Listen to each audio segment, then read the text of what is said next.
हे दोस्तों, मुझे उम्मीद है कि आप सभी अच्छे होंगे। दोस्तों, मैं आज आपको बताने जा रहा हूँ हिंदी चैप्टर चार्ली चैपलिन यानी हम सब। जैसे कि चार्ली चैपलिन आप और हम सभी जानते हैं, एक विशेष कलाकार, एक विशेष मनोरंजक, एक विशेष अभिनेता, जिन्होंने अपनी फिल्मों के माध्यम से लोगों को इतना हंसाया, इतना हंसाया, इतना हंसाया कि लोग उनकी सपनों में भी कल्पना नहीं कर सकते हैं। वे आज भी उनकी फिल्में देखकर उतना ही हंसते हैं जितना कि पहले हंसते थे। चार्ली की फिल्में भावनाओं पर निर्भर होती थी, बुद्धि पर नहीं। और उनकी फिल्मों की दूसरी खासियत ये थी कि उनकी फिल्में पागल खाने के मरीज एवं एल्बर्ट आइंस्टाइन जैसे महान वैज्ञानिक भी हंसी मजाक शौक से देख सकते थे। फिल्मों पर खुद पर हंसने की प्रक्रिया यानी परंपरा चार्ली के कारण ही आई थी और ये प्रक्रिया काफ़ी प्रचलित भी हुई थी। जवाहरलाल नेहरू एवं महात्मा गांधी को भी यह प्रयोग बहुत अच्छा लगा और उन्हें भी चार्ली चैपलिन से काफ़ी लगाव था। चार्ली चैपलिन की फिल्में प्रचलित होने के बाद काफ़ी लोगों ने इनकी नकल करनी भी शुरू कर दी थी, जिसमें से पहला नाम आता है राज कपूर का। राज कपूर चार्ली की काफ़ी नकल करते थे। श्री 420 आवारा फिल्म में भी उन्होंने अभिनय करने की कोशिश की है। राज कपूर ने चैपलिन की नकल करने के आरोप की भी परवाह नहीं की थी। अगर वे आरोप करने की परवाह करते तो शायद वे उनकी नकल नहीं कर पाते। और इसी नकल करने के बाद राज कपूर की भी फिल्में काफ़ी प्रचलित होने लगी। किंतु जब चार्ली चैपलिन मरे तो लेखकों को कहना यह उचित लगा कि आने वाले 50 साल तक चार्ली चैपलिन के बारे में बहुत कुछ कहा जाएगा। चार्ली चैपलिन यानी हम सब। यहाँ पे लेखक का कहने का अर्थ यह है कि हम सब चार्ली चैपलिन है, क्योंकि हम सब सुपरमैन नहीं हो सकते। सत्ता, शक्ति, बुद्धिमानता, प्रेम और पैसों के चरमोत्कर्षों में जब हम आईना देखते हैं तो हम भी चार्ली चैपलिन बन जाते हैं। इसलिए लेखक को कहना यह उचित लगा जैसे चार्ली चैपलिन यानी हम सब। ये थी इसकी शॉर्ट समरी। अब आ जाते हैं हम क्वेश्चन आंसर पर। प्रश्न उत्तर। फर्स्ट क्वेश्चन, लेखक ने ऐसा क्यों कहा है कि अभी चैपलिन पर करीब 50 वर्षों तक काफ़ी कुछ कहा जाएगा। चार्ली ने के विषय में लेखक ने बहुत कुछ लिखा है और चार्ली की कुछ ऐसी फिल्में व इस्तेमाल किए गए रीलें भी अभी तक के बारे में मिली है जिसके बारे में कोई नहीं जानता था। दूसरा, चार्ली ने जो भारतीय जनमानस पर जो प्रभाव डाला है उसका पर्याप्त मूल्यांकन अभी नहीं हुआ है। साथ ही उनकी लोकप्रियता, उनकी चर्चा और उनके लोगों के मध्य भी अभी भी जीवित है, जो आने वाले कई वर्ष तक रहेगी। इसलिए लेखक को कहना उचित लगा कि चार्ली चैपलिन पर करीब 50 वर्षों तक काफ़ी कुछ कहा जाए, क्योंकि चार्ली चैपलिन एक विशेष मनोरंजक आदमी थे। उनकी लोकप्रियता इतनी मशहूर हुई थी और वो अभी भी लोगों के मध्य अभी भी जीवित है। इसलिए लेखक को कहना यह उचित लगा कि चार्ली चैपलिन पर करीब 50 वर्षों तक काफ़ी कुछ कहा जाएगा। अब आ जाते हैं सेकंड पर। जैसे कि चार्ली ने किन फिल्मों को लोकतंत्रिता बनाया बल्कि दर्शकों के वर्ग तथा वर्ण व्यवस्थाओं को तोड़ा। इस पंक्ति से और वर्ण व्यवस्था से तोड़ने का अभिप्राय क्या है? क्या आप इससे कहाँ से सहमत हैं? लोकतांत्रिकता का बनाने का अर्थ है फिल्में को हर जगह पर पहुंचाना। चार्ली ने पहले फिल्में एक खास वर्ग तक ही सीमित थी। चार्ली ने समाज में एक निचले वर्ग के लोगों के साथ अपनी फिल्मों में स्थान दिया। वर्ण व्यवस्था तोड़ने का अभिप्राय यह है कि फिल्में किसी की जाति विशेष के लिए फिल्में नहीं बनाती, इसे तो सभी वर्गों के लोग देख सकते हैं। चार्ली का चमत्कार यह था कि इनकी फिल्में पागल खाने के मरीज एवं आइंस्टाइन जैसे महान प्रतिभावन भी देख सकते थे। इसी कारण फिल्म कलाकार लोकतांत्रिकता सामने आया और दर्शकों के वर्ग तथा वर्ण व्यवस्था समाप्त हुई। अतः हम इस बात से पूर्णतः सहमत। यानी फिल्में किसी के लिए, जाति के लिए फिल्में नहीं बनाता था, हिंदू, मुस्लिम, सिख, ईसाई सबके लिए फिल्में बनाता था और इसे सभी वर्गों के लोग देख सकते थे। ऐसा ही चमत्कार चार्ली चैपलिन का था, क्योंकि इनकी फिल्में सभी वर्गों के लोग देख सकते थे। पागल खाने के मरीज एवं आइंस्टाइन जैसे महान व्यक्ति भी देख सकते थे। थर्ड, लेखक ने चार्ली का भारतीयकरण किसे कहा है और क्यों? गांधी और नेहरू ने उनका साहित्य क्यों चाहा?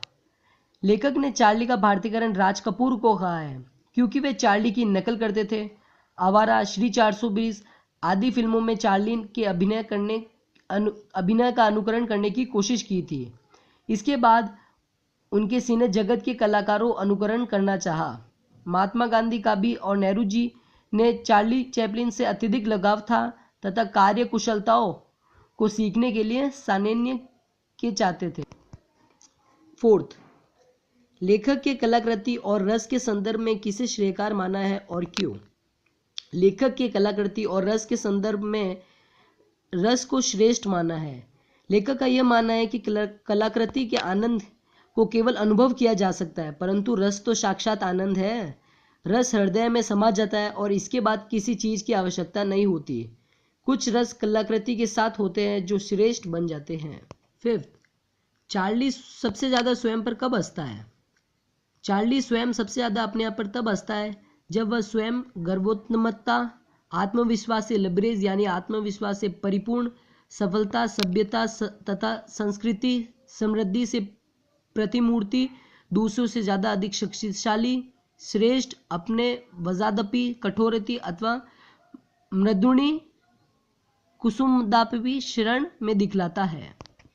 सिक्स्थ, जीवन के जहोजद ने चार्ली के व्यक्तित्व को कैसे संकल्प बनाया? चार्ली ने अपने जीवन के पारंपरिक दिनों में बहुत संघर्ष किया।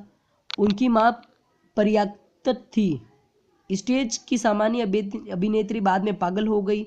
घर में भयंकर गरीबी थी। साम्राज्य, औद्योगिक क्रांति, पूंजीवाद व सामंतशाही से मगहूर घमंडी समाज ने चार्ली को बहुत अपमानित किया था।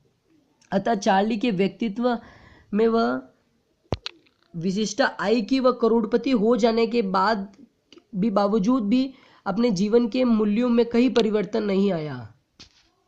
यानी चार्ली जब गरीब थे तब भी उन्हें घमंड नहीं था और वह करोड़पति होने जाने के बाद भी उनमें कहीं घमंड की संभावना आई नहीं थी। उनमें कोई भी परिवर्तन नहीं आया था।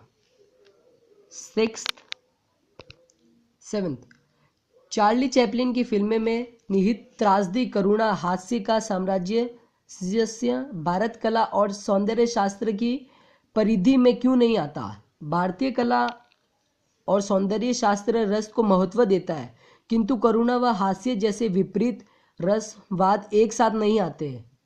चार्ली चैपलिन की फिल्में त्रासदी, करुणा व हास्य का साम्राज्य से मिलता है। यह स्थिति रस सिद्धांत के अनुकूल है। दूसरों के दुख में हंसना या हंसी में करुणा देखना भारतीय का स्वभाव नहीं है। अतः चार्ली चैपलिन की फिल्में में निहित त्रासदी, करुणा व हास्य का साम्राज्य भारतीय कला और सौंदर्य शास्त्र की परिधि में नहीं आ सकता, क्योंकि चार्ली चैपलिन की फिल्में हंसी मजाक पर थी और ये हंसी मजाक का यहाँ भारतीय जनमानस पर अनुकूल नहीं था, उसके विपरीत था। आप क्वेश्चन आंसर नोट भी कर सकते हैं, जैसे कि फर्स्ट,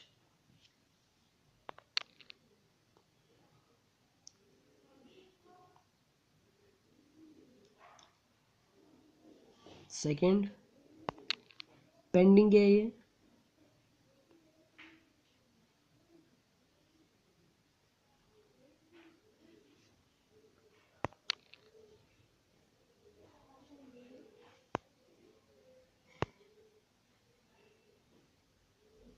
थर्ड,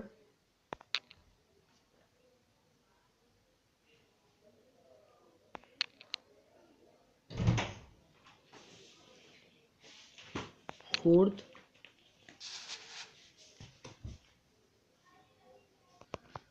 फिफ्थ,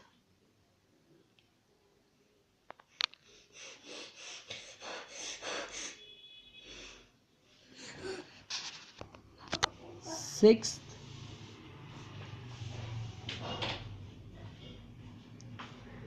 पेंडिंग है यहाँ पे लाइन,